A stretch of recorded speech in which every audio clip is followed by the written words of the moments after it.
Why are these book boyfriends setting the bar way too high? Because they're fictional and emotionally available. We're two Latina besties chismeando over the latest romance read on Book Size Matters podcast. Talking drama, tropes, and all the juicy stuff in between. Whether you're a romance junkie or just want the tea without flipping a page, we read it so you don't have to. This is Book Size Matters, hosted by Edith Martinez and Angel Robles. Available wherever you listen to podcasts. Big books, bigger opinions. Join me, Danny Trejo, in Nocturnal, Tales from the Shadows. An anthology of modern-day horror stories inspired by the legends and lore of Latin America. Listen to Nocturnal, Tales from the Shadows on the iHeartRadio app, Apple Podcasts, or wherever you get your podcasts.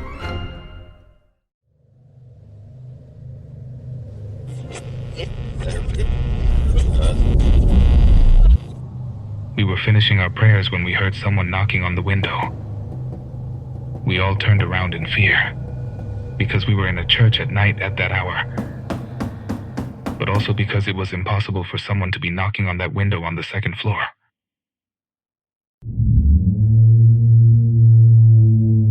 Good evening, community. It gives me great pleasure to welcome you back here, to this space where you can trust to forget everything for at least a little while. As you listen to horror stories, ghost tales, encounters with the paranormal. If you're listening to us on the subway, while you're on public transportation, or in traffic, I hope that by accompanying you, the trip becomes shorter. It's a privilege that you let us be part of your daily life. Without further ado, it's time to turn off the light and let yourself be carried away by the following stories. Don't misinterpret the kindness of this intro. Real terror awaits you in the following stories. You're listening to Tales of the Night. I remember a lot from when my brother and I were little. He was 2 years older than me, but tall for his age, very tall, and I was always sickly and weak. So when we were kids, it seemed like we were 5 years apart. My parents would leave us alone because they both went to work. Back then, they were trying to start a business, and they would be gone more than from dawn to dusk. They would drop us off at school at 7, and they would return home after 10 at night. At school, my brother would wait for me outside my classroom every day. It was strange because at school, during recess, I never ran into him, but he was always there, at the door when I came out. I don't know how he managed to leave before me and go wait for me, but he was always there. But that cost me. I knew I could trust him. I could always trust him. We would walk home with his friends. It wasn't the safest neighborhood, but since we all went in a group, nobody did anything to us. Nobody bothered us. The only time a man who lived in a vacant lot thought of asking us for money in a somewhat violent way, he got a good beating from 5th, 6th grade kids, the toughest ones at school. That was the first time I saw my brother fight. Fight like that for real, as if his life depended on it. Unfortunately, it wouldn't be the last. And I want to say that he was a brave person. That's why what I'm about to tell happened the way it happened. We were at home. It was almost 8.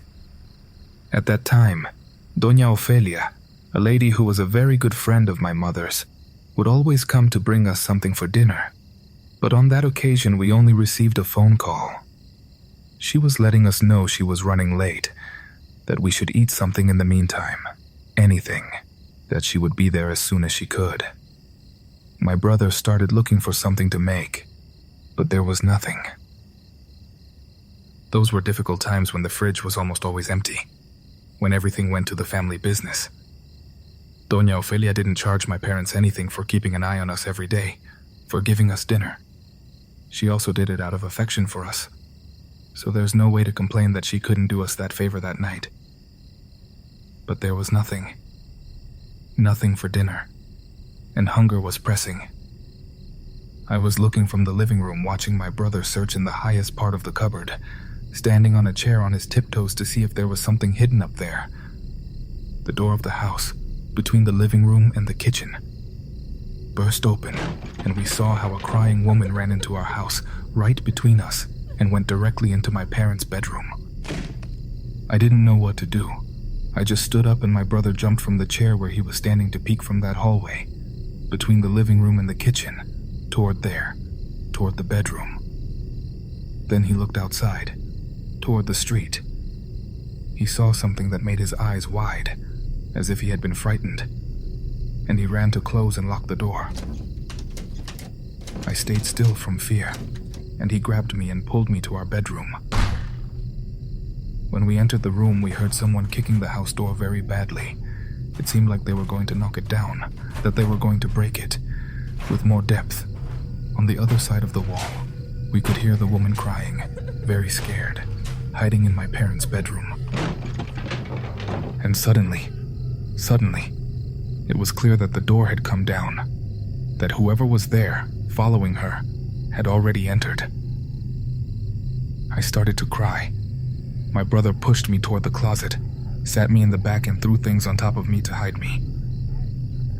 He gave me a belt so I could close from the inside, jamming the 2 knobs that the doors had. He told me to wrap them around, pull hard if I heard someone enter the bedroom. I asked him what he was going to do. I begged him to stay hidden with me, please not to go out, not to be stupid. That man was brave, but what could be heard out there was an adult man, completely furious. He told me to calm down, that he would go out through the window, that he would go running to look for Doña Ofelia's husband, the neighbors. He asked me to close and under no circumstances to open before he returned. I heard him open the window. I heard him jump out and make a cry of pain when he fell. I heard him run, and at that moment the crying behind me in my parents' room suddenly ceased in an instant. Also the voices of that man who seemed to have entered the house, destroying everything, throwing everything in his path until reaching the bedroom. He also fell suddenly in an instant.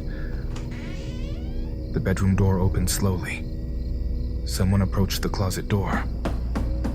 They knocked, but I kept quiet. I held my breath so no one would know I was there. "It's me.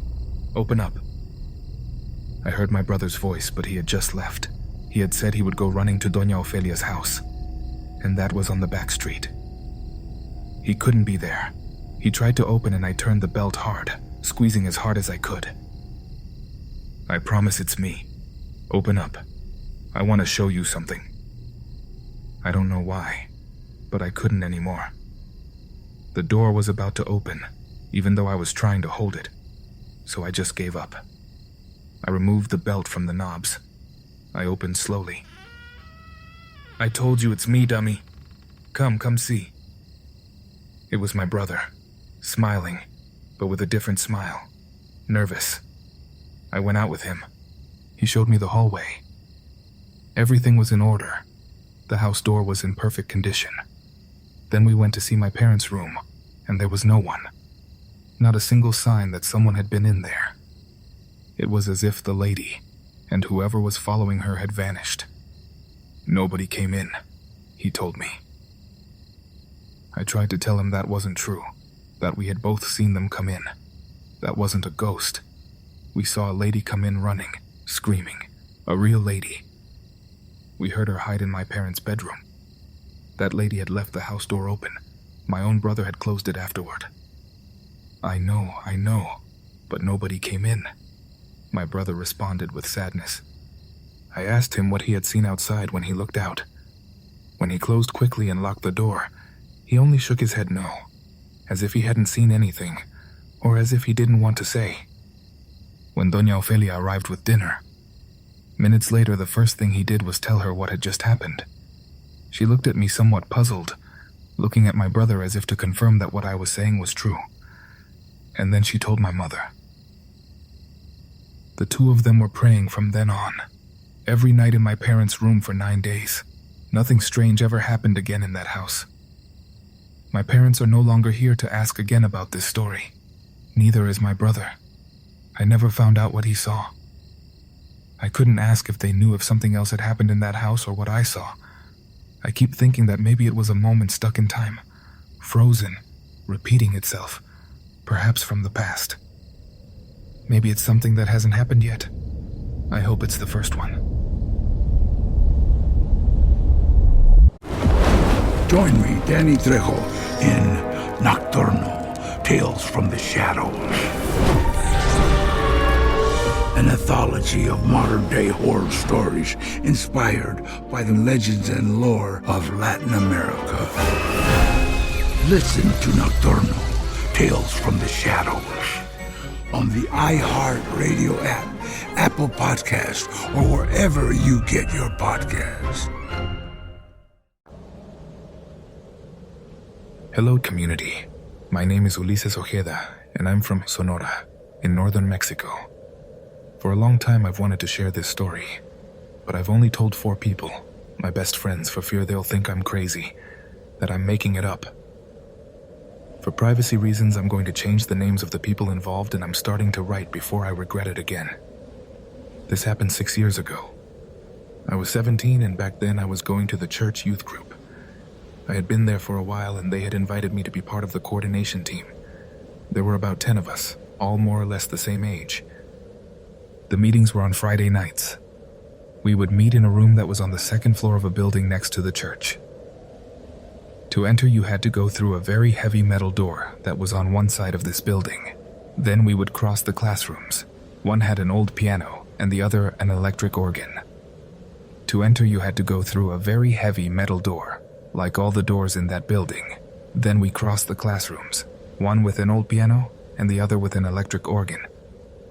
In that second room, there was a larger one, with a small stage and a red door on one side. Through there, you would go up some stairs that led to the room where we met. If you kept going up, there was a hallway with several more rooms where they taught catechism. It was a huge place, like a labyrinth. The room where we had the meeting had 2 windows, one that faced the warehouse, and the other one of the catechism rooms. I'm explaining all this so you can imagine it better, because later these details matter. That night, all 10 of us were there from the group. Only the adult coordinator, Victor, was missing. Since we all got out of school late, the meetings were almost always at 8. While Victor arrived, we were chatting, killing time, and after about 10 minutes, he arrived late. We took out one of the usual folding tables and started the meeting. Everything was completely normal for the next 2 hours. It was almost 11. And as always, Victor offered to make the rounds to take us all home. But it was then that someone knocked on the window facing the warehouse, as if they wanted us to open a window where no one could be standing, because the warehouse had a high ceiling. That window was on a 2nd floor. We all turned automatically, but no one said anything. No one dared, although it was an almost imperceptible knock. It had happened. Victor very calmly just commented, "We need to hurry. They want us to leave."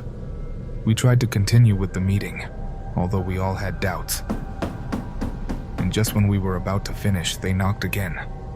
But this time it was louder, more insistent. Victor got up from his chair and said, "Okay, we're coming. Please hold hands. Let's say a prayer before we go." We all stood together. It was customary to close our eyes while we prayed, but that time, just before starting, Victor said something else.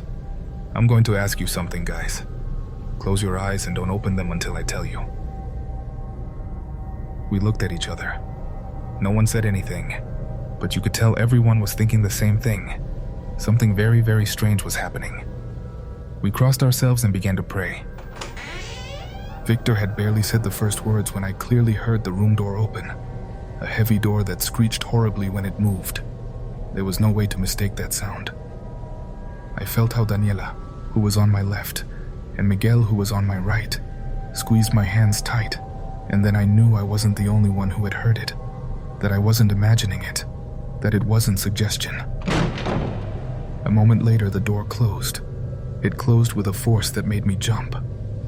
And at that moment, Victor raised his voice and said, "Louder! Don't open your eyes until I tell you, please." This time his tone was different. It wasn't part of the prayer. It was like when you're scolded for something serious. He kept praying, but I couldn't think about anything anymore. I closed my eyes as tight as I could. the atmosphere changed. It felt strange in a way I had never felt. There, even less there. It was as if something was in the room with us. I don't know. It was a horrible tension. I started to hear footsteps, soft footsteps in the bedroom with us, but marked as if someone was wearing heels. Tack, tack, tack. One after another, going around us. They were walking slowly, as if they wanted to make sure we all heard them. The footsteps moved around us. I could feel how they approached each one. It was as if someone was walking right behind me. Behind us. I paid attention to hear something, a laugh, as if they were watching us from somewhere. As if they were laughing at us, not at a joke. I don't know, something funny. They were laughing at us as if we were fools. Daniel and Mike squeezed our hands tighter and tighter. I couldn't feel my fingers anymore. I felt them trembling. And then I felt something else.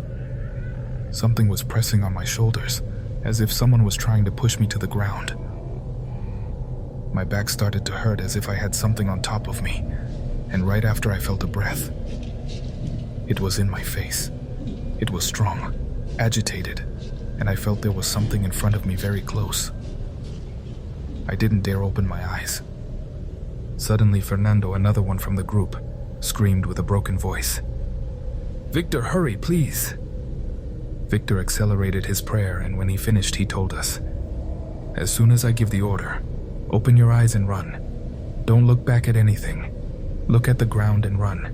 Don't pick anything up. 1, 2, now." We all obeyed. No one questioned anything. We ran out. We went down the stairs as fast as we could, but when we got to the room where the electric organ was, it was completely dark. You couldn't see absolutely anything. Nothing. Not even our own hands.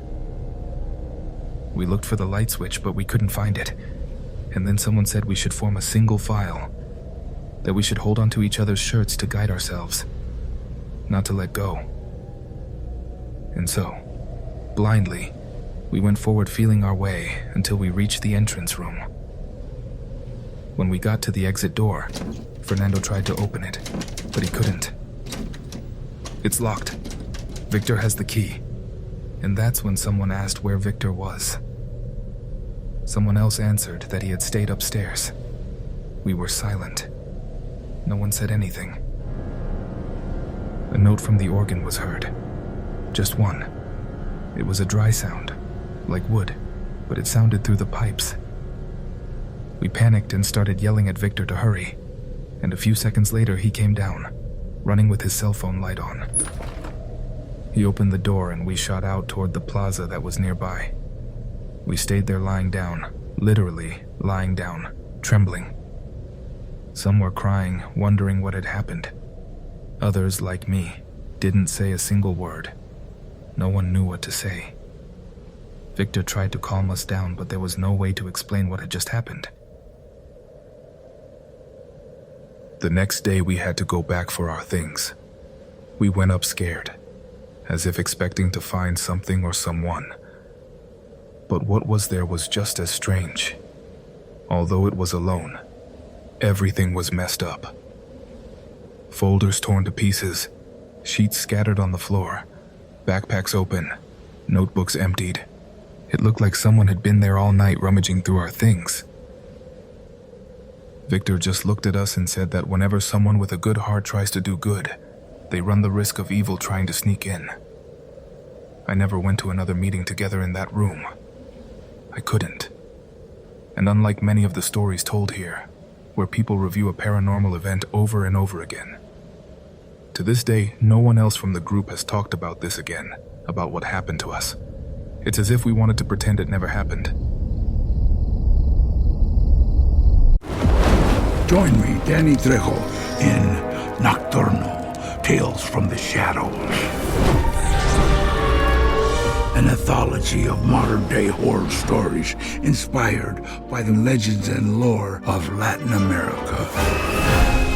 Listen to Nocturnal, Tales from the Shadows, on the iHeart Radio app, Apple Podcast, or wherever you get your podcasts.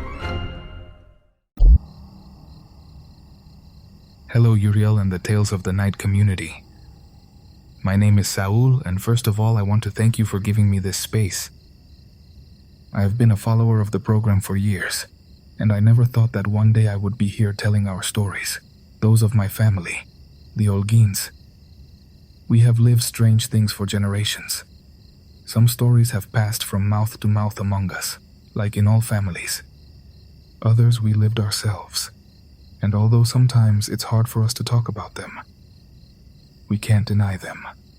Because fear stays and is inherited.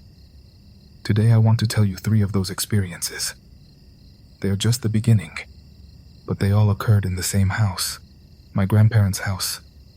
And the first one happened when I was just a child. You see, I was about 3 years old when it happened. I was just starting to talk well.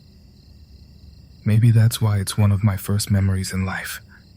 And despite that, I remember many parts of what I'm going to tell clearly. The others I remember through what my family told me.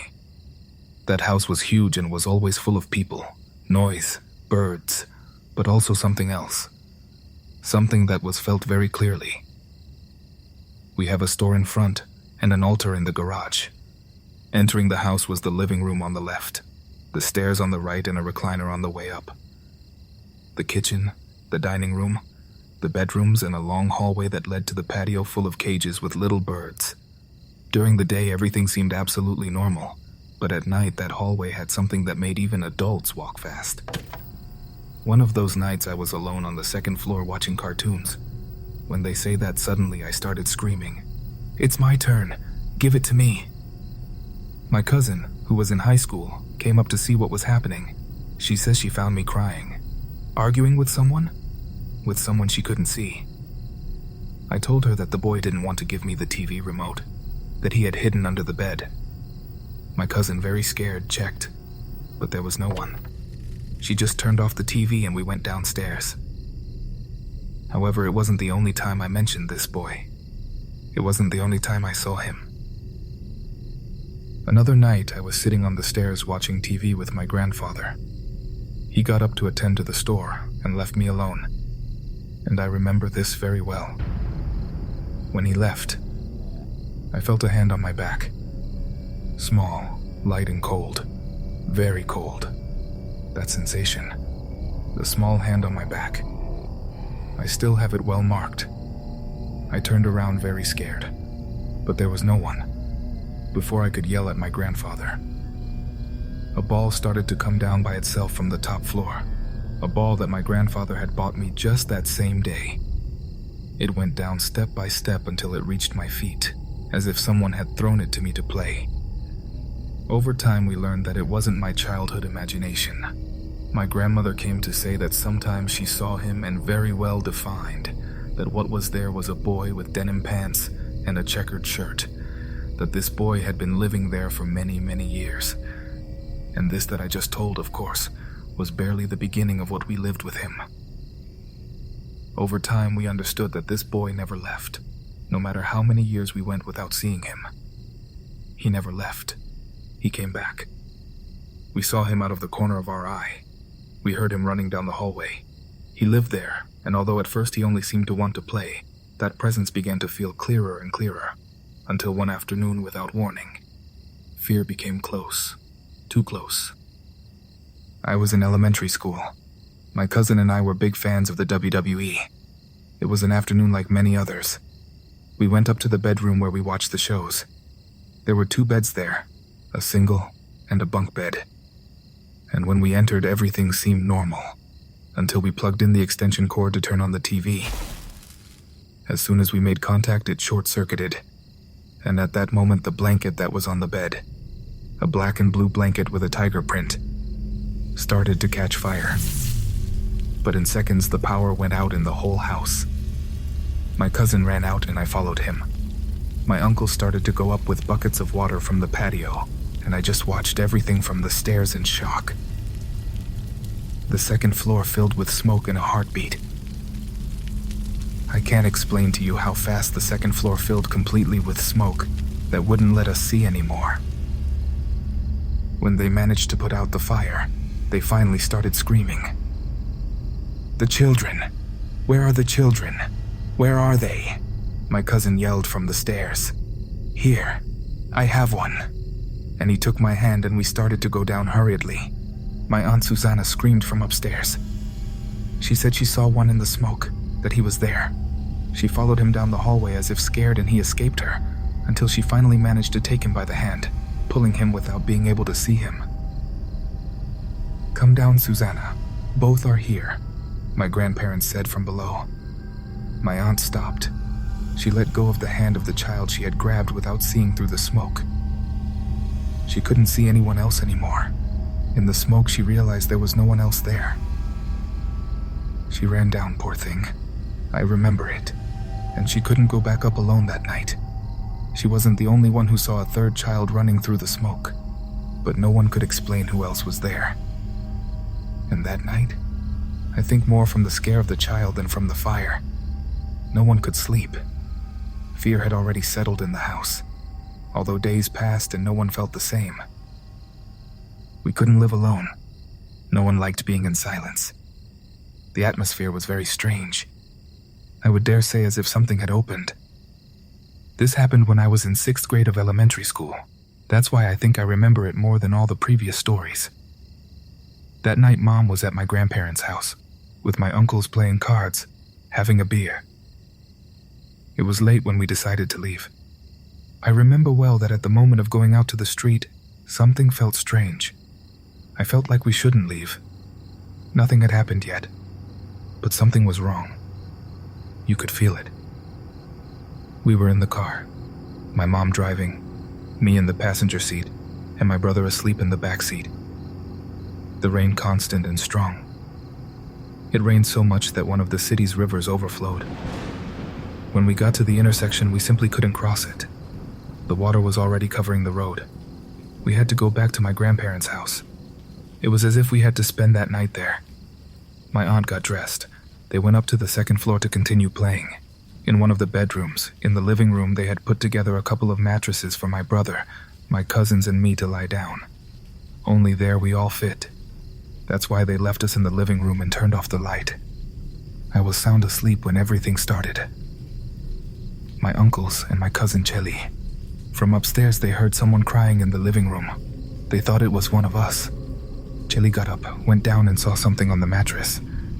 She saw a child sitting on it, completely covered by a blanket.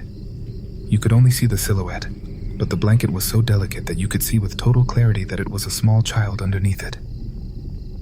The silhouette turned toward her. The silhouette lay down, but when my cousin lifted the blanket, she realized there was no one underneath, that there was no one there. She went up very scared. After that, all the adults brought down more mattresses and settled down all together in the living room to sleep with the light on. In the early morning, when the rain calmed down, the dogs started barking at the street.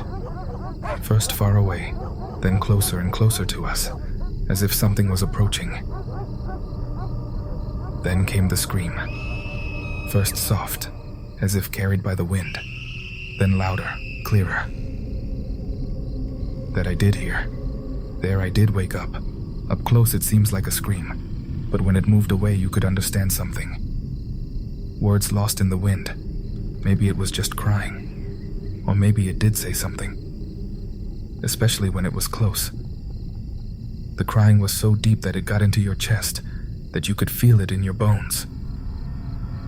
It wasn't from this world. I pretended. "Are you asleep?"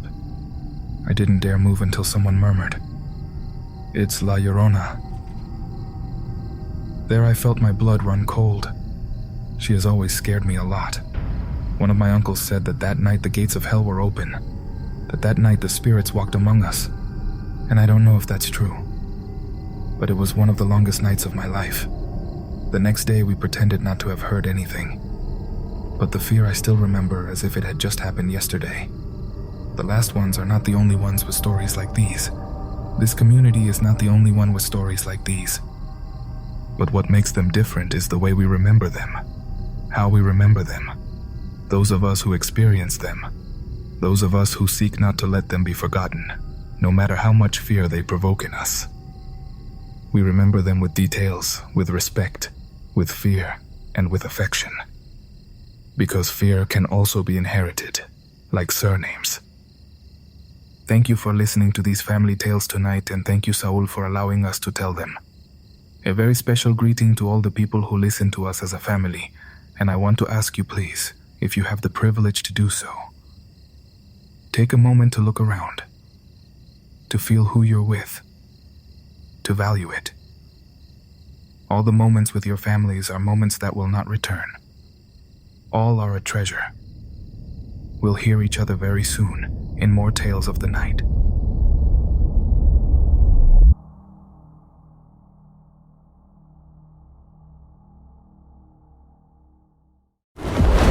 Join me, Danny Trejo, in Nocturnal, Tales from the Shadows. An anthology of modern-day horror stories inspired by the legends and lore of Latin America. Listen to Nocturnal, Tales from the Shadows on the iHeart Radio app, Apple Podcast, or wherever you get your podcasts.